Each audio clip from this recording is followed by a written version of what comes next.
মুসা আলাইহিস সালাম যদি কবরে জীবিত হতে পারে, আমার নবী কামলিওয়ালা রাহমাতুল্লিল আলামিনের ব্যাপারে আমরা কি বলবো? আলা হযরত বলেছে, তু জিন্দা হি ওয়াল্লাহ, তু জিন্দা হি ওয়াল্লাহ, মেরে চশমে আলম সে চুপ জানে ওয়ালে। হুজুর, আপনি আল্লাহর দেওয়া ক্ষমতায় আপনি জিন্দা আছেন, আপনি নবী জিন্দা আছেন। আমাদের চোখ হয়তো দেখে না, কিন্তু মানতে হবে আমার নবী হায়াতুন নবী। কথা বলেন ঠিক কিনা?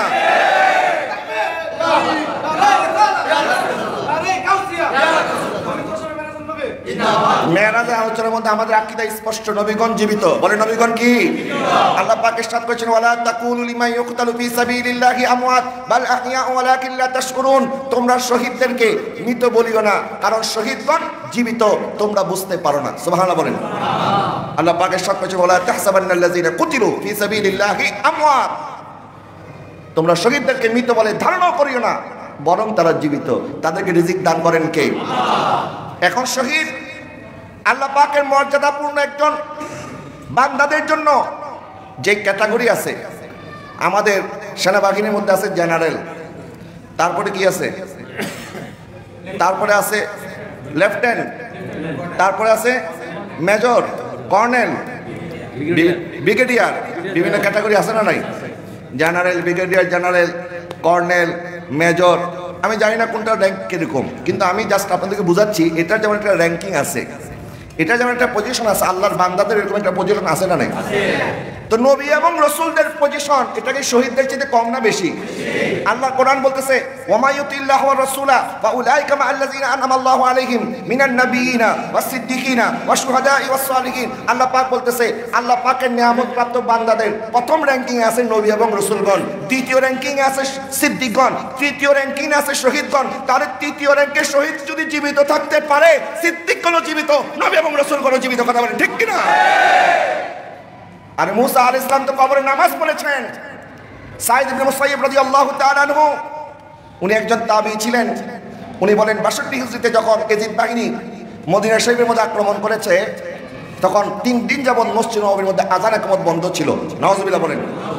সাঈদ ইবনে মুসাইয়্যিব রাদিয়াল্লাহু তাআলা বলেন, আমি তখন একটু পাগলের বেশ ধরলাম যেন তারা আমার কোনো ক্ষতি না করে। তো এজিদ বাহিনী মনে করেছিল আমি মনে হয় পাগল, এই জন্য তারা আমাকে ছেড়ে দিয়েছিল। তা আমি ৩ দিন মসজিদ নববীর ভিতরে ছিলাম, কিন্তু চতুর্দিক অন্ধকার থাকার কারণে, সব দরজা জানলা তারা বন্ধ করে দেওয়ার কারণে কখন নামাজের ওয়াক্ত হয়, কখন নামাজ চলে যাচ্ছে আমি বুঝতে পারতেছিলাম না। কিন্তু আল্লাহি, যখন নামাজের ওয়াক্ত হতো, আমার নবীর রওজা মোবারকের ভিতর থেকে আজানের শব্দ পেতাম, একামতের শব্দ পেতাম, জামাতের শব্দ পেতাম। আমি নবীর জামাতের শব্দ শুনে শুনে নামাজ জামাতের সাথে আদায় করেছি। আরেকটা যারা বলেন না সুবহানাল্লাহ। তাহলে বোঝা গেল মুসা আলাইহিস সালাম কবরে উনি তো একা একা নামাজ পড়ে, আর আমার নবী রাহমাতুল্লিল আলামিন একা নয়, সিদ্দিক এবং ফারুককে নিয়ে জামাতের সাথে নামাজ পড়ে। আমার নবী ইরশাদ করেছেন, আল আম্বিয়া ও আহইয়াউন ফি কুবুরিহিম ওয়া ইউসাল্লুন। নবী এবং রাসূলগণ কবরে জীবিত এবং ওনারা নামাজ পড়ে। সুবহানাল্লাহ বলেন। আমাদের নবী হায়াতুন নবী। বলেন আমাদের নবী কি? এখান থেকে আকীদা ক্লিয়ার, আমাদের নবী। এখান থেকে আমার নবী সাল্লাল্লাহু আলাইহি ওয়াসাল্লাম চলে গেলেন মসজিদে আকসায়। সেখানে গিয়ে দেখলেন সমস্ত নবী এবং রাসূলগণ উপস্থিত হয়ে গেছে। তাহলে আমাকে বলেন, নবী এবং রাসূল তারা যে কোনো জায়গায় আল্লাহর দেওয়া ক্ষমতায় তারা বিভিন্ন জায়গায় যাওয়ার ক্ষমতা আছে না নাই? এখন আমার প্রশ্ন, মুসা আলাইহিস সালাম তো ছিলেন কবরে, এখন যখন চলে আসলেন বাইতুল মুকাদ্দাস, এখন ওনার কবর কে আছে? কিছু বেয়াদব আমাদেরকে প্রশ্ন করে, তোমরা যে বলো নবীজি এখানে উপস্থিত হইতে পারে, তো নবী যদি এখানে আসে মদিনা শরীফ কে আছে? এরকম বলে কি বলে না? আচ্ছা, শুধু এটা নয়, আমি আস্তে আস্তে শুনলাম আমাদের সময় ইমাম সাহেব মাওলানা কামরুজ্জামান আল কাদি সাহেব উনি বলতেছিলেন নবীজি প্রথম আসমানে গেছেন, তারপর নবীকে আদম আলাইহিস সালাম রিসিভ করেছেন। সুবহানাল্লাহ বলেন। এটা সহিহ বুখারী মুসলিমের মধ্যে আছে, এটা আমাদের বানানো কোনো কথা নয়। দ্বিতীয় আসমানে হযরত ইয়াহইয়া এবং ঈসা আলাইহিস সালাম আছেন। তৃতীয় আসমানে হযরত ইউসুফ আলাইহিস সালাম নবীকে ইস্তেকবাল জানিয়েছেন, বরণ করেছেন। চতুর্থ আসমানে হযরত ইদ্রিস আলাইহিস সালাম ইস্তেকবাল জানিয়েছেন। পঞ্চম আসমানে হযরত হারুন আলাইহিস সালাম ইস্তেকবাল জানিয়েছেন। ষষ্ঠ আসমানে হযরত মুসা আলাইহিস সালাম ইস্তেকবাল জানিয়েছেন। সপ্তম আসমানে হযরত ইব্রাহিম আলাইহিস সালাম নবীকে বরণ করেছেন। সুবহানাল্লাহ, যারা বলেন না সুবহানাল্লাহ। আচ্ছা, ওনারা কিছুক্ষণ আগে না মসজিদে আকসা এসেছেন?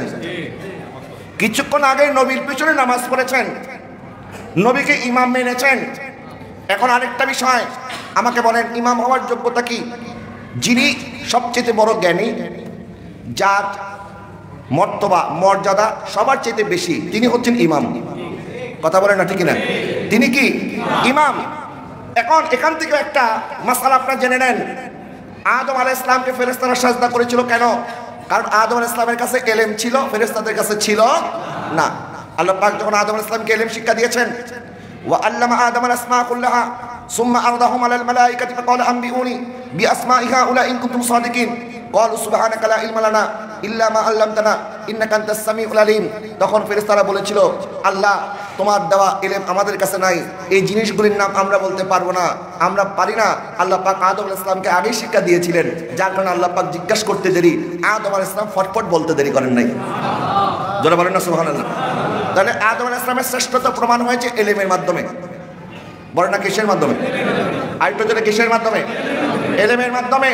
আজকে আমার নবী সাল্লাল্লাহু আলাইহি ওয়াসাল্লামের ইলম নিয়ে যারা প্রশ্ন তোলে, ওই নবী এটা জানে এটা জানে না, এতটুকু জানে এতটুকু বলতে পারবে না, আল্লাহ পাক আমার নবী সাল্লাল্লাহু আলাইহি ওয়াসাল্লামের শানকে বুঝাই দিলেন। আদম আলাইহিস সালামকে আল্লাহ সুবহানাহু ওয়া তাআলা কিছু বস্তুর নাম শিক্ষা দিয়েছেন, ওয়া আল্লামা আদম আল আসমা কুল্লাহা। আল্লাহ পাক বলে আমি সব বস্তুর নাম শিখিয়ে দিয়েছি আদম আলাইহিস সালামকে। ওই আদমকে ফেরেশতারা সাজদা করেছিল, আর সেই আদম আলাইহিস সালাম আজকে নবীর পিছনে মুক্তাদি হয়ে মুসল্লি হয়ে দাঁড়িয়েছেন, আমার নবী ওই নামাজের ইমামতি করেছেন। আদম আলাইহিস সালাম কি বেশি জানে, আমার নবী বেশি জানে? আদম আলাইহিস সালামের ব্যাপারে বলছে ওয়া আল্লামা আদম আল আসমা কুল্লাহা, আর আমার নবীর ব্যাপারে আল্লাহ পাক বলেছেন ওয়া আল্লামাকা মা লাম তাকুন তাআলাম। হুজুর আপনি যা জানতেন না আল্লাহ সব আপনাকে জানাই দিয়েছে। এখান থেকে নবীর ইলমের একটা আইডিয়া আমরা পেতে পারি। এখন কতটুকু জানাইছে, কতটুকু আল্লাহ জানিয়েছেন। নবীজি সাল্লাল্লাহু আলাইহি ওয়াসাল্লামকে আল্লাহ সুবহানাহু ওয়া তাআলা নিয়ে গেলেন এমন জায়গায়, আমি ধাপে ধাপে যাচ্ছি, যখন সপ্তম আসমান ভেদ করে সিদরাতুল মুনতাহায় পৌঁছলেন, এতক্ষণ নবীর সাথে জিবরিল আলাইহিস সালাম ছিল। এখন জিবরিল আলাইহিস সালাম বলতেছে, হুজুর আমি যদি আরেক কদম সামনে যাই আমার 600 নূরের পাখা জ্বলে পুড়ে ছাই হয়ে যাবে। তাহলে যেখানে জিবরিল যাওয়ার ক্ষমতা নাই সেখানে আমার নবীর যাওয়ার ক্ষমতা আছে না নাই? দেখেন, যখন বাইতুল্লাহ থেকে বাইতুল মুকাদ্দাস নবী এসেছেন তখন নবীর সাথে বোরাক ছিল। কি ছিল? কিন্তু বাইতুল মুকাদ্দাস থেকে আসমান, প্রথম আসমান থেকে সপ্তম আসমান, এই সময় তো নবীর সাথে বোরাক ছিল না। তাহলে যেই নবী বোরাক দিয়ে আসতে পারে এই নবী বোরাক ছাড়াও যাইতে পারে। কথা বলে না ঠিক না? এখন এতক্ষণ তো নবীকে সঙ্গ দিয়েছেন জিবরিল আলাইহিস সালাম, আর এখন জিবরিল আলাইহিস সালাম বলতেছে, হুজুর আমি আর যাওয়ার অনুমতি নাই। আর কিছু নাদান আছে, এরা বলে নবী নাকি সিদরাতুল মুনতাহায় জিবরিলকে দেখার পর আবার চলে আসছে। জোরে বলেন না নাউজুবিল্লাহ। আচ্ছা, এদের মাথার মধ্যে কি এতটুকু জ্ঞান বুদ্ধি নাই যে জিবরিল আলাইহিস সালাম আমার নবীর কাছে একবার নয় দুইবার নয় 24,000 বার এসেছে? সুবহানাল্লাহ বলবেন না? কয় হাজার বার এসেছে? তো জিবরিল যেখানে নবীর কাছে 24,000 বার এসেছে, তো নবীকে জিবরিলকে দেখার জন্য এতদূর যাবার কোনো দরকার আছে? নবীকে আল্লাহ সুবহানাহু ওয়া তাআলা জিবরিলকে দেখানোর জন্য এত আয়োজন কেন করবেন? জিবরিলের মর্যাদা বেশি না নবীর মর্যাদা বেশি? আর জিবরিল তো এতক্ষণ নবীর সাথেই ছিল। দুনিয়া থেকে সিদরাতুল মুনতাহা পর্যন্ত জিবরিল নবীর সাথে ছিল কি ছিল না? তো জিবরিল যখন নবীর সাথে ছিল, তো নবী কি আবার জিবরিলকে দেখার জন্য এত উঁচায় যাওয়ার তো কোনো দরকার নাই? একটু বোঝার দরকার। আমার নবীর শান আজমত ওনারা খাটো করে বলার মধ্যে কি মজা পায় আমি তো বুঝি না। আল্লাহ পাক ইরশাদ করেছেন, তিলকার রসুল ফাদ্দালনা বা'দাহুম আলা বা'দ। আল্লাহ পাক কিছু রসুলকে কিছু রসুলের উপরে মর্যাদা দিয়েছেন। সুবহানাল্লাহ বলেন। আল্লাহ পাক ইরশাদ করছেন, তিলকার রসুল ফাদ্দালনা বা'দাহুম আলা বা'দ মিনহুম মান কাল্লামাল্লাহু ওয়া রাফা বা'দাহুম দারাজাত। আল্লাহ পাক তাদের কারোর সাথে কথা বলেছেন, আবার কাউকে তার চাইতে বেশি মর্যাদা দিয়েছেন। তো কথা বলেছেন কার সাথে? মুসা আলাইহিস সালামের সাথে। বলেন না কার সাথে? মুসা আলাইহিস সালামের সাথে আল্লাহ কথা বলেছেন। তো এখন নবী যদি শুধু কথা বলেই চলে আসে, তাহলে মুসা আলাইহিস সালাম আর নবীর মধ্যে পার্থক্য রইল কোথায়? মুসা আলাইহিস সালাম কথা বলেছেন, আমার নবীও কথা বলেছেন। এতটুকু যদি হতো বিষয়টা, তাহলে এটার মাধ্যমে কি আমার নবীর মুজিজা, আমার নবীর মর্যাদা কি বাড়বে? পারবে না। আল্লাহ সুবহানাহু ওয়া তাআলা বলেন না, আমার হাবিব তাকে তুমি জিবরিলকে দেখানোর জন্য কেন আনবো? তুমি জিবরিল তো 24,000 বার আমার হুকুম পালন করে আমার নবীর কদমে হাজিরা দিছো, তোমাকে দেখানোর জন্য নাই। আল্লাহ সুবহানাহু ওয়া তাআলা বললেন, যখন আমার হাবিবকে নিয়ে আসলাম কত কাছাকাছি নিয়ে আসলেন, আল্লাহ সুবহানাহু ওয়া তাআলা ইরশাদ করলেন, সুম্মা দানা ফাতাদাল্লা ফাকানা কাবা কাউসাইনি আও আদনা। তীর ধনুক যত নিকটে, আল্লাহ পাক তার নবীকে তার চেয়ে বেশি নিকটে নিছে। একটু জোরে বলেন না সুবহানাল্লাহ। আমার নবীকে আল্লাহ পাক কত দূর নিয়েছেন, এটা যিনি নিয়েছেন তিনি জানেন, আর যিনি গিয়েছেন তিনি জানেন। সেখানে তো কোনো সাক্ষী ছিল না। জিবরিলও সেখানে যাইতে পারে নাই। আল্লাহ সুবহানাহু ওয়া তাআলা আল্লাহ পাকের এই নূরি তাজাল্লি ভেদ করে যত নূরের পর্দা ছিল সমস্ত নূরের পর্দা ভেদ করে আমার নবী সাল্লাল্লাহু আলাইহি ওয়াসাল্লামকে নিয়ে গেলেন, এত কাছাকাছি নিয়ে গেলেন। আল্লাহ পাক ইরশাদ করতেছে, এত কাছাকাছি মাহবুব আপনি এসেছেন। মুসা আলাইহিস সালাম তো কাছাকাছি যাবে দূরের কথা, মুসা আলাইহিস সালাম দেখতে চেয়েছিলেন। আল্লাহ সুবহানাহু ওয়া তাআলা তুর সিনার উপরে যখন তাজাল্লি ফেলেছিলেন, ফাখরা মুসা সাইকা, মুসা আলাইহিস সালাম বেহুশ হয়ে গিয়েছিলেন। মুসা আলাইহিস সালাম আল্লাহকে দেখে নাই, আল্লাহর নূরের তাজাল্লি দেখেছেন। আল্লাহর নূরের তাজাল্লি দেখার পরে মুসা আলাইহিস সালাম বেহুশ হয়ে গেছেন। কিন্তু আল্লাহ সুবহানাহু ওয়া তাআলা আমার নবীকে লামকানে নিয়ে গেলেন, সমস্ত পর্দা তুলে দিলেন, কোনো হিজাব থাকলো না, কোনো পর্দা থাকলো না। আল্লাহ সুবহানাহু ওয়া তাআলা বলে, যখন তিনি দেখেছেন মা জাগাল বাসারু ওয়া মা তাগা, ওনার চোখের পলকও পড়ে নাই। আর একটু জোরে বলেন না সুবহানাল্লাহ। তোর পর কাহার বেনে লন্দারানি মুসা, তোর পর কাহার বেনে লন্দারানি, तूर पर कहा रब ने लंतरानी मूसा, लेकिन मेरे आका को, लेकिन मेरे आका को रब ने अर्श पर बुलाया है, लेकिन मेरे आका को रब ने अर्श पर बुलाया है। जिसका कोई सामी नहीं वो नबी हमारा है। मेरे मुस्तफ़ा की अज़मत का, मेरे मुस्तफ़ा की अज़मत का हद है ना किनारा है, हद है ना किनारा है। बोलें ना सुभान अल्लाह, एक बार बोलें या रसूल अल्लाह, या हबीब अल्लाह। আল্লাহ পাক বলতেছেন, আমার হাবিব যখন দেখেছেন তখন ওনার দৃষ্টি সরে নাই, ওনার চোখের পলকও পড়ে নাই। যারা বলে স্বপ্নে দেখেছেন, আচ্ছা স্বপ্নে দেখার জন্য কি চোখের কোনো দরকার আসেনি? আল্লাহ কি এখানে মনের কথা বলেছেন না চোখের কথা বলেছেন?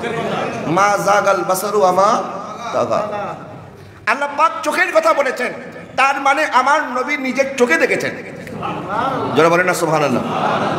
যখন আমার নবী দেখেছেন, দেখেন মানুষ যখন কোনো দৃশ্য দেখে তখন চোখ দেখার পরে মানুষ দৃশ্যের প্রশংসা করে, ঠিক কিনা বলেন না? যে আপনি বাগান দেখতে গেছেন, বাগানটা অনেক সুন্দর। আপনি পাহাড় দেখতে গেছেন, পাহাড় কত সুন্দর। সমুদ্র দেখতে গেছেন, সমুদ্র কত সুন্দর। চোখ দেখে আসে, এরপরে মানুষ এটা এক্সপ্লেন করে, বর্ণনা করে। আর এখানে উল্টা আমার নবী দেখেছেন, আল্লাহ নবী চোখের প্রশংসা করতেছেন। যেই চোখ দিয়ে তিনি দেখেছেন এই চোখ পলকও ফেলে নাই, অপলক দৃষ্টিতে তাকিয়েছিল। সুবহানাল্লাহ বলেন। এরপরে দেখেন আমার নবী সাল্লাল্লাহু আলাইহি ওয়াসাল্লাম যখন দেখেছেন, আল্লাহ পাক বলতেছেন মা কাযাবাল ফুআদু মা রাআ, যখন তার চোখ দেখেছে তখন তার দিল মিথ্যা প্রতিপন্ন করে নাই, তার দিল সাক্ষী দিয়েছে তিনি যা দেখেছেন সত্য দেখেছেন। আর তো যারা বলেন না সুবহানাল্লাহ। যারা বলেন নবী দেখেছে কিনা, আরে আমার নবী সাল্লাল্লাহু আলাইহি ওয়াসাল্লাম মেরাজের রজনীতে আল্লাহকে তো সচক্ষে দেখেছে। মেরাজে দেখার আগেও আমার নবী আল্লাহকে আরো একবার দেখেছে। কিভাবে? মনে করেন আপনি আর আমি এক জায়গায় গেলাম, আমি এই লোকটাকে চিনি না, আপনি চিনেন। আমি জিজ্ঞেস করলাম, ওই যে ওনার কথা শুনছিলাম, ইনি কি উনি নাকি? তো পাশে যিনি আছেন উনি যদি আগে দেখে না থাকেন উনি কি সত্যায়ন করতে পারবে? তো উনি যদি দেখে না থাকেন তাহলে ওনাকে জিজ্ঞাসা করা না জিজ্ঞাসা করা বরাবর। আমি জিজ্ঞাসা করছি কেন? কারণ তিনি চিনেন ওনাকে, উনি আগে দেখেছেন। আমরা বিভিন্ন জায়গায় মাহফিলে যাই, ওই মাহফিলে হয়তো আমি আর জীবনে কোনোদিন যাই নাই, কিন্তু যাওয়ার সাথে সাথে দেখি মানুষ আমাদেরকে চিনে। কিনা চিনেন কেমনে? বলে হুজুর আপনি টিভিতে দেখছি, মোবাইলে দেখছি। এখন মোবাইলে যখন দেখছে, আগে দেখছে মোবাইল, এখন যখন বাস্তবে দেখছে তখন বিশ্বাস করলো আর এই লোকই তো সেই লোক। এখন আল্লাহ পাক বলতেছেন মা কাযাবাল ফুআদু মা রাআ, তিনি যখন দেখেছেন চোখ তার দিলকে জিজ্ঞাসা করেছে, এই দিল বলো যা দেখেছি ঠিক দেখেছি কিনা। দিল আগেই দেখেছিল, দিল বলে দিয়েছে তোমার চোখ যা দেখেছে সত্য দেখেছে। তার মানে মেরাজের রজনীতে আমার নবী আল্লাহকে সচক্ষে দেখার আগে দিলের চোখে আরো একবার দেখেছে। আমার নবী সাল্লাল্লাহু আলাইহি ওয়াসাল্লাম ইরশাদ করেছেন আব্দুল্লাহ ইবনে আব্বাস রাদিয়াল্লাহু তাআলা হাদিসে বর্ণনাকারী মুসনাদ আহমদ ইবনে হাম্বলের মধ্যে হাদিসটি নকল হয়েছে। নবীজি সাল্লাল্লাহু আলাইহি ওয়াসাল্লাম ইরশাদ করেন, রাআইতু রাব্বি আযজা ওয়া জাল্লা ফি হাসান সূরাতি, আমার রবকে আমি নবী উত্তম সূরতে দেখেছি। সুবহানাল্লাহ, একটু জোরে বলেন না সুবহানাল্লাহ। একটু দুরূদ পড়ুন, আল্লাহুম্মা সাল্লি আলা সাইয়্যিদিনা মাওলানা মুহাম্মাদ ওয়া আলা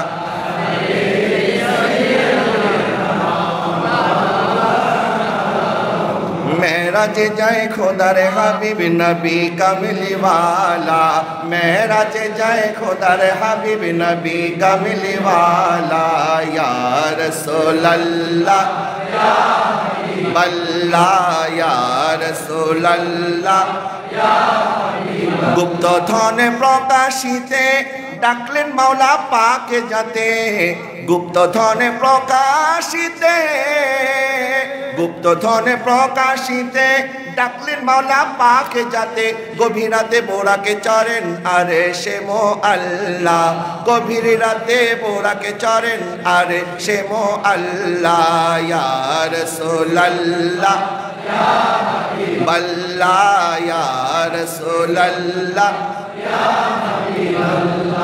এখন মেরাজের রজনীতে নবী কি শুধু আল্লাহকে দেখেছেন না কথাও বলেছেন?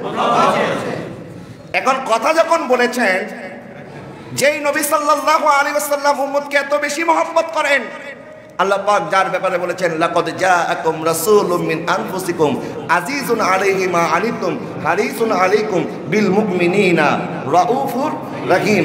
নবী উম্মতের ব্যাপারে সবসময় চিন্তিত থাকেন, উম্মতের ব্যাপারে নবীজি পরম দয়ালু, নবী রাউফ এবং রহিম।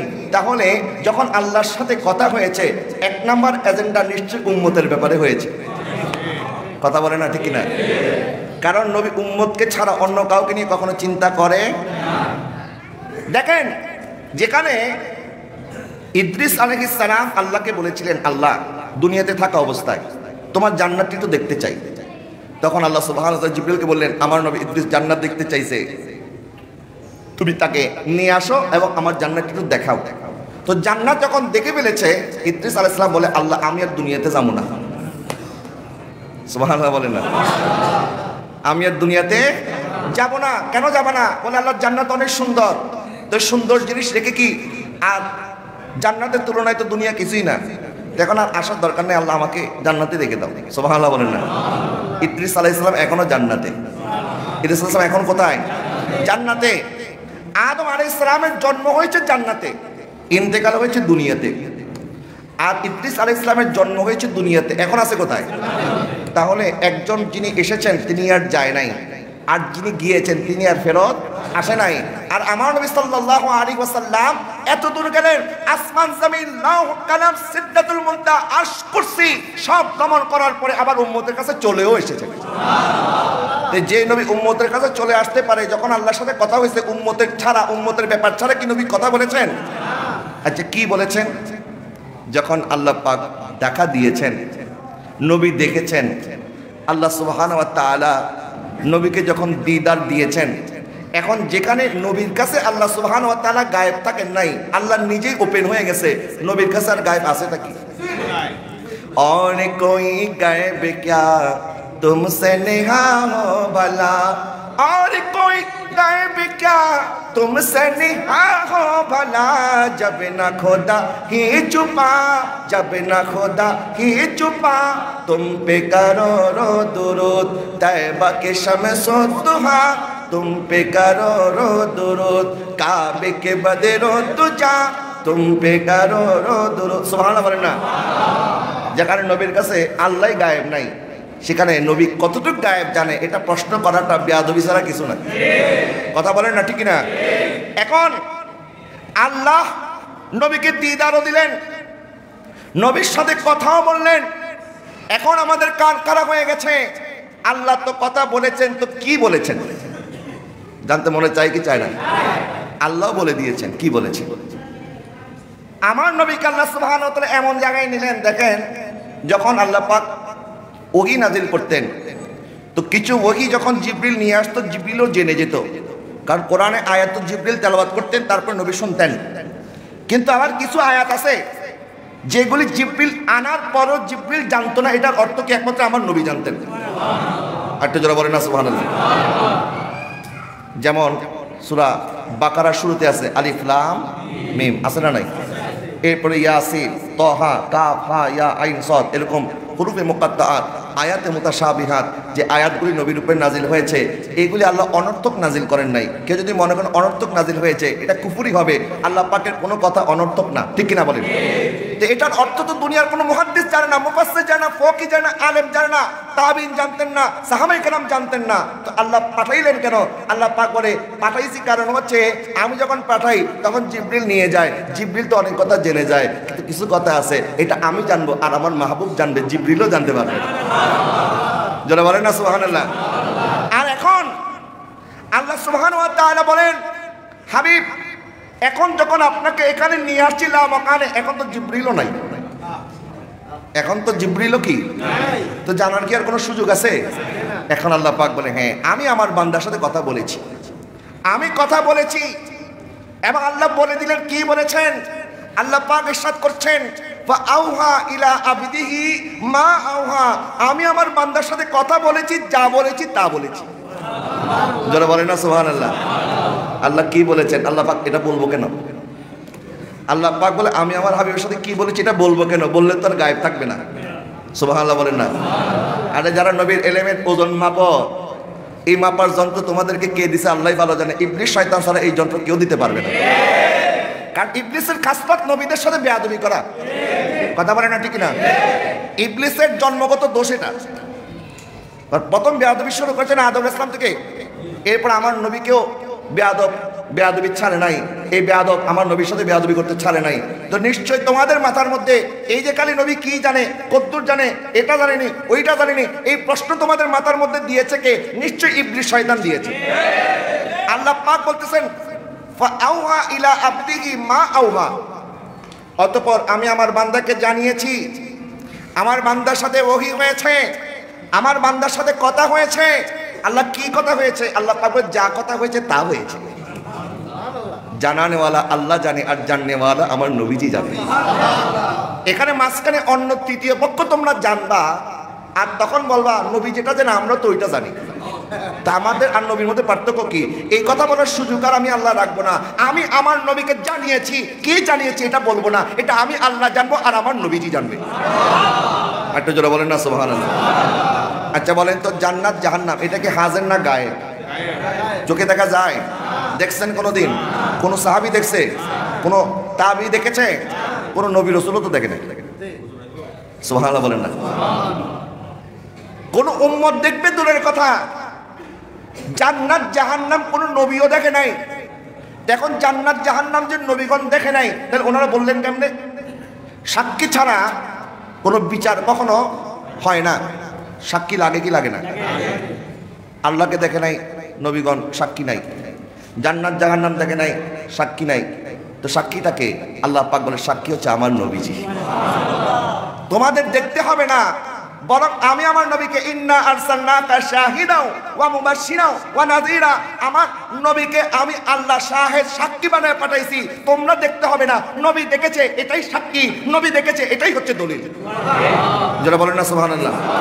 তো নবী যদি না দেখে তাহলে দলিলটা হবে কোত্থেকে? জান্নাত জাহান্নাম আছে এটার দলিল কি? এটার দলিল আমার নবীজি। কারণ নবী দেখেছেন। বলেন কি? নবী দেখেছেন। নবীজি সাল্লাল্লাহু আলাইহি ওয়াসাল্লাম জান্নাত যখন সায়ের করেছেন, ভ্রমণ করেছেন, ঘুরেছেন। একটা হচ্ছে ঘোরা আর একটা হচ্ছে ভ্রমণ করা। মনে করেন আমরা প্রত্যেকদিন অফিসে যাই না, কাজ কারবারের মধ্যে যাই, তখন অফিসে যখন যান আস্তে আস্তে যান না দ্রুত যান? দ্রুত যান না? অফিস করতে হবে তো। প্রত্যেকদিন যাচ্ছেন, আস্তে আস্তে গেলে হবে। কিন্তু আবার যখন শুক্রবার দিন জুমার নামাজ পড়ে দুপুরবেলা দাওয়াত খাওয়ার জন্য পরিবারকে নিয়ে যান, তখন কি দ্রুত যান না আস্তে আস্তে যান? যখন পৃথিবীর এই সৌন্দর্য আমরা দেখি, তখন প্রত্যেক দিন যেরকম আমরা দ্রুত গতিতে চলি, আমরা এইভাবে কিন্তু যখন ঘুরতে যাই তখন আরো আস্তে আস্তে যাই, জিনিসগুলো একটু দেখার জন্য, বোঝার জন্য আসলে কোথায় কি হচ্ছে না হচ্ছে। এই জিনিসগুলো আমরা দেখার সময় তখন আমরা যাই, আস্তে আস্তে যাই। আমার নবী সাল্লাল্লাহু আলাইহি ওয়াসাল্লামকে আল্লাহ সুবহানাহু ওয়া তাআলা যখন নিয়েছেন সুবহানাল্লাযী আসরা বিআবদি বলেছেন, আমার নবীকে আল্লাহ পাক ভ্রমণ করতে নেয় নাই, আমার নবীকে আল্লাহ ঘুরাইতে নিয়ে গেছে। সুবহানাল্লাহ, জোরে বলেন না সুবহানাল্লাহ। আমার নবীকে আল্লাহ দেখাইতে নিয়ে গেছে। কি করতে নিয়ে গেছে? দেখাইতে নিয়ে গেছে। কি দেখাইতে নিয়ে গেছে? লিনুরিয়াহু মিন আয়াতিনা, আল্লাহ পাকের নিদর্শন আমার নবীকে দেখাতে নিয়ে গেছে। সুবহানাল্লাহ বলেন। নবী গেছেন, উনি কিন্তু সফরে যেটা গিয়েছেন, ভ্রমণে যেটা গেছেন, আমরা অফিসে যত দ্রুত যাই, এই দ্রুত যায় নাই। নবীকে আল্লাহ সুবহানাহু ওয়া তাআলা আস্তে ধীরে নিয়ে গেছেন। নবী আস্তে ধীরে দেখেছেন। আস্তে ধীরে দেখার পরেও যখন নবীজি দুনিয়াতে এসেছেন, আসার পরে দেখে উম্মে হানির ঘরের মধ্যে যেখানে ওযু করেছিলেন, ওই ওযুর লটা থেকে এখনো পানি টপ টপ করে পড়তেছে। আর তো জোরে বলেন না সুবহানাল্লাহ। তখনও আমার নবীর ঘর মোবারকের খিলান মোবারক তখনও নড়তেছে। আরে যখন নবী গিয়েছেন, এটা নবীর ভ্রমণ ছিল না, এটা নবীর সফর ছিল, এটা নবীর ঘুরতে যাওয়া ছিল। যারা বলে কিয়ামতের ময়দানে নবী আমাদের সুপারিশ করার জন্য কেমনে আসবে, নবী কোথায় থাকবে, একবার হাউজে কাউসারের পারে, একবার পুলসরাতের পারে, একবার মিজানের পারে, নবী যাবেন কেমনে? এক জায়গা থেকে আরেক জায়গায় যাইতে তো সময় লাগবে, এই সময় তো নবীর হাতে থাকবে না, নবী যাবেন কেমনে? আমার আল্লাহ সুবহানাহু ওয়া তাআলা নবীকে ভ্রমণ করার জন্য কুলাতে যাওয়ার সময় যখন নিয়ে গেছেন, সেই নবী যদি এত দ্রুত গতিতে ভ্রমণ করে আসতে পারে, কিয়ামতের ময়দানে যখন নবী উম্মতের তাড়নায়, উম্মতের বেদনায়, উম্মতকে বাঁচানোর জন্য নবী যখন দৌড় দিবেন, তখন কি নবীর গতি আসতে থাকবে না আরো জোরে থাকবে? তখন আমার নবী আমাদের কাছে আসতে পারবে কি পারবে না? নবীজি যখন আসতেছেন, ষষ্ঠ আসমানে মূসা আলাইহিস সালামের সাথে দেখা হয়েছে, ঠিক কিনা বলেন? আমরা কিন্তু নামাজ পেয়েছি মূসা আলাইহিস সালামের উসিলায়। বলে না কার উসিলায়? যারা বলে উসিলা মানি না, এরা নামাজ না পড়ার দরকার। কারণ উসিলা না মানলে তো নামাজও পড়া যাবে না। তো তোমাদের দরকার তোমরা 5 ওয়াক্ত না, তোমরা 50 ওয়াক্ত পড়ো। যারা উসিলা মানে না, এরা পড়বে কয় ওয়াক্ত? আর আমরা যারা উসিলা মানি, আমরা পড়বো কয় ওয়াক্ত? কেন? কারণ তোমরা তো উসিলা মানো না। তোমাদের জন্য 50 ওয়াক্ত ফরজ। নবীজি সাল্লাল্লাহু আলাইহি ওয়াসাল্লাম ইরশাদ করছেন, যখন আমি ফেরত আসতেছি, আমার ভাই মূসা কালিমুল্লাহ আমাকে ষষ্ঠ আসমানে থামাইলো। বলে, হে মাহবুব, হে নবীজি, হে আল্লাহর প্রিয় মাহবুব, আপনি একটু আল্লাহর কাছে যান। কারণ আমি জানি, আমার অভিজ্ঞতা আছে, আমার উম্মত তো 2 ওয়াক্ত পড়তে পারে নাই, আপনার উম্মত কেমনে 50 ওয়াক্ত পড়বে? আপনি একটু আবার আল্লাহর কাছে যান, আল্লাহকে বলেন আল্লাহ যেন একটু কমায় দেয়। ধরে বলেন না সুবহানাল্লাহ। আচ্ছা, নবী যে আবার আল্লাহর কাছে যাবে, এটা আল্লাহ আগে থেকে জানে কি জানে না? আচ্ছা, মূসা আলাইহিস সালাম আমাদের প্রতি এত মায়া কেন? আমার নবী কি উম্মতের প্রতি মায়া কি কম না বেশি? তো উম্মত যে নামাজ পড়তে পারবেন না, এটা তো আমার নবী আগে জানার দরকার। আমার নবী জানেন, কিন্তু এটাই আমার নবী বুঝাইতে চান। দেখো, মূসা আলাইহিস সালামের ইন্তেকাল হয়ে গেছে আমার নবীর পূর্বে আরো 2-3 হাজার বছর আগে। আমার নবীর 2-3 হাজার বছর পূর্বে মূসা আলাইহিস সালাম দুনিয়া থেকে পর্দা করেছেন, বিদায় নিয়েছেন।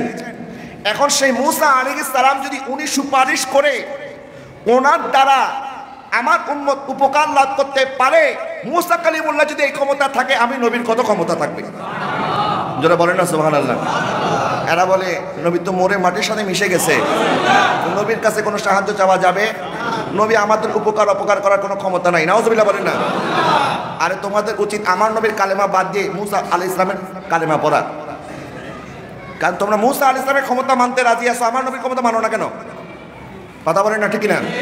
মূসা আলাইহিস সালাম উনি যদি ইন্তেকাল করার 3000 বছর পরে উম্মতে মুহাম্মদের উপকার করে 50 ওয়াক্ত থেকে 5 ওয়াক্ত নামাজ পড়ানোর জন্য আল্লাহর কাছে বারবার নবীকে সুপারিশ করে পাঠাইতে পারে, আমার নবী যদি ওনার সুপারিশ কবুল করে আল্লাহর কাছে যাইতে পারে, আর আল্লাহ যদি মূসা আলাইহিস সালামের সুপারিশ কবুল করে আমাদেরকে 50 ওয়াক্ত থেকে 5 ওয়াক্ত নামাজ দিতে পারে, তাহলে আমার দয়াল নবী কামলিওয়ালা উম্মতের জন্য অনেক বড় বিপদ দূর করে উম্মতকে আহসানও করে দিতে পারে। কথা বলেন ঠিক কিনা?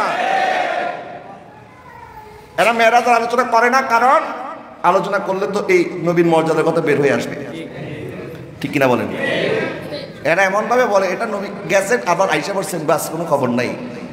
এটার আগে পরে কি হয়েছে, এটার ভিতরে হাকিকত কি, এটার ভিতরে আকীদার কি জিনিস আছে, এটার ভিতরে আমার নবীর কি মর্যাদা আছে, এটা তারা কখনো প্রকাশ করতে চায় না। একদল মুসলমান আছে না নাই বাবা? আমি বলছিলাম আমার নবী সাল্লাল্লাহু আলাইহি ওয়াসাল্লাম জানতেন উম্মতের কষ্ট হবে, তারপরেও আমার নবী নিজে থেকে বলেন নাই। মূসা আলাইহিস সালাম বলেছেন, আমার নবী গিয়েছেন, এখানে আমার নবী আল্লাহর প্রতি একটা আদব প্রদর্শন করেছেন। যে আল্লাহ তুমি যা দিয়েছো আমি সেটাতেই রাজি আছি। যারা বলেন না সুবহানাল্লাহ। আর আমার নবীও যে উম্মতের প্রতি দরদি, উম্মতের কষ্ট হলে নবীর কষ্ট হবে, এটা আমার আল্লাহ ভালো করে জানে। কিন্তু সাথে সাথে এটাও জানে যে আমি আল্লাহ যা বলবো আমার নবী তার বাইরে এক কথাও বলবেন না। সুবহানাল্লাহ বলেন না। এই জন্য আল্লাহ পাক আগে থেকে মুসা আলাইহিস সালামকে দাঁড় করায় দিয়েছে, মুসা আমার নবী তো 50 শর্ত নিয়ে চলে যাচ্ছে, এখন তো আমার নবী হয়তো আমাকে বলবেন না, কিন্তু তোমাকে দাঁড় করায় দিলাম, তুমি বারবার আমার কাছে আমার হাবিবকে পাঠাইও, কারণ বারবার যখন আসবে আমারও দেখতে ভালো লাগবে। আর তুমি তো আমাকে দেখতে চেয়েছিলে কিন্তু দেখতে পারো নাই, আজকে মেরাজের রজনীতে আমি তোমাকে ডিউটি দিয়ে দিলাম, যিনি আমাকে বারবার দেখে যাচ্ছেন তুমি তার চেহারা মোবারক বারবার দেখে নাও। যখন মুসা আলাইহিস সালাম তুর পাহাড়ে বেহুশ হয়ে গিয়েছিলেন, তাফসিরে মাযহারির মধ্যে সানাউল্লাহ পানিপতি রহমাতুল্লাহি আলাইহি বলেন আল্লাহ পাকের নূরের জালওয়ার একটা প্রভাব তখন মুসা আলাইহিস সালামের চেহারার মধ্যে ছিল। সুবহানাল্লাহ বলেন না। একজন নেককার বুজুর্গদের মজলিসে বসলেও দেখবেন মজলিসের বরকতে মানুষের চেহারার রং পরিবর্তন হয়ে যায়। কথা বলেন না ঠিক না? আল্লাহর ওলিদের মজলিসে বসলে অনেক মুর্দা কলব জিন্দা হয় কি হয় না? অনেক পেরেশান দূর হয় কি হয় না? অনেকের চেহারার কালার পরিবর্তন হয় কি হয় না? তাহলে এটা যদি আল্লাহর ওলির মজলিসে বসলে এই অবস্থা হয়, আর মুসা কালিমুল্লাহ যিনি আল্লাহর তাজাল্লি দেখে বেহুশ হয়েছেন ওনার কি অবস্থা হয়েছে? সুবহানাল্লাহ বলেন না। হযরত সানাউল্লাহ পানিপতি রহমাতুল্লাহি আলাইহি বলেন মুসা আলাইহিস সালামের চেহারার মধ্যে আল্লাহ পাকের নূরের সেই জালওয়া, সেই প্রভাব রয়ে গিয়েছিল, এবং ওনার দৃষ্টিশক্তি, ওনার চাহনি শক্তির পাওয়ার এত বেড়ে গিয়েছিল উনি 27 মাইল পর্যন্ত একটা কালো পিঁপড়া যদি অন্ধকারের মধ্যে হাঁটে ওই কালো পিঁপড়াকে উনি স্পষ্ট দেখতে পাইতেন। আর একটু জোরে বলেন না সুবহানাল্লাহ। আমাকে বলেন মুসা আলাইহিস সালাম যদি আল্লাহকে দেখেন নাই, আল্লাহর নূরের তাজাল্লি দেখার পরে ওনার এই অবস্থা, ওনার চেহারার মধ্যে এত নূর চলে আসে, এত নূর চলে আসে, এত জালওয়া চলে আসে, এত প্রভাব চলে আসে, তাহলে যেই নবীজি আল্লাহকে দেখেছেন ওই নবীর চেহারার মধ্যে কত নূর জানি ছিল। আল্লাহ পাক মুসা আলাইহিস সালামকে দাঁড় করিয়ে দিলেন, মুসা আমার নবীর উম্মতের নামাজ কমানোর বাহানায় তুমি বারবার আমার নবীর চেহারা মোবারকের দিদার করো, যে চেহারা কিছুক্ষণ আগে আমি আল্লাহর দিদার করেছি। আল্লাহ সুবহানাহু ওয়া তাআলা ইরশাদ করেন লা তাবদীলা লিকালিমাতিল্লাহ, আমার কথার কোনো পরিবর্তন হয় না। বলেন আল্লাহর কথার কোনো পরিবর্তন নাই, আল্লাহর কথার কোনো পরিবর্তন নাই। কিন্তু এখানে তো 9 বার পরিবর্তন হয়ে গেছে। প্রথমে আল্লাহ পাক 5 ওয়াক্ত কমাইলেন 45 ওয়াক্ত, আমার নবী আবার গেলেন, এরপর আবার 5 ওয়াক্ত 40 ওয়াক্ত, এরকম আসা যাওয়া হয়েছে কয়বার? 9 বার। 9 বারে কমাইছে কয় ওয়াক্ত? 45 ওয়াক্ত কমিয়েছেন। আল্লাহ পাক বলে আমার কথার কোনো পরিবর্তন নাই, আল্লাহ পাক যা বলেছেন সত্য বলেছেন, লা রাইবা ফি, আল্লাহর কথার মধ্যে কোনো সন্দেহ নাই। আল্লাহ পাক দিয়েছেন 50 ওয়াক্ত, নবী সুপারিশ করেছেন উম্মতের জন্য, উম্মতের কষ্ট হবে, আল্লাহ পাক কমায় দিলেন 45 ওয়াক্ত। আল্লাহ পাক বলেন মান জা আবিল হাসানাতি ফালাহু আশরু আমসালিহা, হাবিব আপনার উম্মত নেক করবে একটা, আমি আল্লাহ সওয়াব দিব 10 গুণ। সুতরাং আমি আল্লাহর কথার কোনো পরিবর্তন হয় নাই, দিয়েছিলাম 50 ওয়াক্ত, নামাজ পড়বে 5 ওয়াক্ত, সওয়াব দিব 50 ওয়াক্তের। সুবহানাল্লাহ। আরেকটু জোরে বলেন না সুবহানাল্লাহ। উসিলা হচ্ছে আমার নবীজি, বলেন উসিলা কি? আমার নবীজি। তো নবীর উসিলায় আমরা এই নামাজ পেয়েছি। নামাজ ফরজ হয়েছে আজকের রাতে, তো অনেকে বলে আজকের রাতে নাকি নামাজই নাই। নাউজুবিল্লাহ বলেন না। আচ্ছা এমন কোন রাত আছে যে রাতে নামাজ নাই? আমাকে বলেন তো, এমন কোন রাত আছে যে রাতে নামাজ পড়া যাবে না? এমন কোন রাত আছে নি? যেই রাতে আমার নবীজি বাইতুল মুকাদ্দাসও নামাজ পড়েছেন, আবার বাইতুল মামুরেও নামাজ পড়েছেন। ঘর থেকে রওনা হওয়ার শুরুতে আমার নবী তখন হাতিমে কাবার সামনেও নামাজ পড়েছেন, তখন তো নামাজ ফরজই হয় নাই, ঠিক কিনা বলেন? যখন নামাজ ফরজ হয় নাই তখনও এই রাতে নবী নামাজ পড়েছেন। আর যেই রাতে নামাজ ফরজ হয়েছে এখন যদি বলি নামাজই নাই, এটা কেমন কথা? এখন এই রাতে আপনি 2 রাকাত, 4 রাকাত, 8 রাকাত, 10 রাকাত, 50 রাকাত, 100 রাকাত যত খুশি তত পড়বেন, কোনো অসুবিধা আছে? আর কেউ যদি মনে করে না আমি এশার নামাজ পড়েছি বাস আমার ফরজ আদায় হয়ে গেছে, ইনশাআল্লাহ ফজরের নামাজ পড়বো, রাতে যদি কেউ নামাজ নাও পড়ে কোনো গুনাহ হবে নি? কোনো গুনাহ হবে? কোনো ক্ষতি হবে না। আল্লাহ পাক ইরশাদ করেছেন আমি আল্লাহ তোমাকে যে নিয়ামত দিয়েছি লা ইন শাকারতুম লা আযীদান্নাকুম, তুমি যদি শুকরিয়া করো আমি আল্লাহ বাড়ায় দেব। তো যে আল্লাহর কাছ থেকে বেশি প্রতিদান চাবে সে সবসময় পড়বে। আর যে মনে করে যে না আমার তো ফরজ হইলেই যথেষ্ট, তো অসুবিধা না, আপনি ঘুমায় থাকেন, কোনো অসুবিধা নাই। কিন্তু আমরা মনে করি যেই রাতে নামাজ ফরজ হয়েছে ওই রাতে বেশি করে আল্লাহর শুকরিয়া আদায় করতে হবে। আল্লাহ, আজকে নামাজ যদি না দিতা আমরা কেমনে তোমারে ডাকতাম, আজকে তো যাওয়ার কোনো জায়গা থাকতো না, আজকে যদি তুমি আমাদেরকে নামাজ না দিতা। আমার নবী আমাদেরকে বলেছেন আসসালাতু মিরাজুল মুমিনিন, নবী এই রাতে মেরাজ করে এসেছে আর উম্মতের জন্য 5 ওয়াক্ত নামাজ মেরাজ নিয়ে এসেছে। জোরে বলেন না সুবহানাল্লাহ। সুতরাং এই রাতে কাসরাতের সাথে তাওবা, ইস্তেগফার, দুরুদ, সালাম, নবীর প্রতি প্রেম, ভালোবাসা, ভক্তি প্রদর্শন করবেন, নবীর শান আজমতের কথা আলোচনা করবেন এবং নামাজের মাধ্যমে আল্লাহর নিয়ামতের শুকরিয়া আদায় করবেন ইনশাআল্লাহ। বলেন না আমার নবী সাল্লাল্লাহু আলাইহি ওয়াসাল্লাম মেরাজে গিয়ে থেকে যাইতে পারতেন, আরশে আজিমের মেহমান হয়ে সেখানেই থাকতে পারতেন, থাকেন নাই, উম্মতের কাছে চলে এসেছেন। সুবহানাল্লাহ বলেন। নবী উম্মতকে কত বেশি মহব্বত করে, কত ভালোবাসে। এবং ইনশাআল্লাহ আগামীকাল জুমার মধ্যে আলোচনার বাকি অংশ আলোচনা করব, যেহেতু কালকে জুমা ইনশাআল্লাহ আপনারা পড়বেন। আর এশার নামাজ দিতে এখনো হয় নাই, আমরা এশার নামাজ পড়ব, এরপর আমাদের প্রোগ্রাম ধারাবাহিকভাবে চলবে। বাকি আলোচনা ইনশাআল্লাহ আগামীকাল আপনাদের সামনে করার চেষ্টা করব। আল্লাহ সুবহানাহু ওয়া তাআলা আমাদের সবার হাজিরিকে যেন কবুল করে, সবাই বলেন আমিন। আজকের এই মাহফিলের জন্য যারা টাকা দিয়ে, পয়সা দিয়ে, শ্রম দিয়ে, বুদ্ধি